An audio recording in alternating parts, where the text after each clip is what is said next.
mga ministro at mga manggagawa ay bumabati sa lahat ng mga kapatid sa buong mundo, lalo-lalo na sa aming pinakamamahal na tagapamahalang pangkalahatan, ang kapatid na Eduardo Vimaral, at maging sa aming pangalawang tagapamahalang pangkalahatan, ang kapatid na Angelo Eladio Vimaralo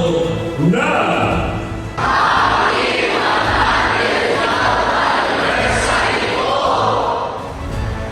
Happy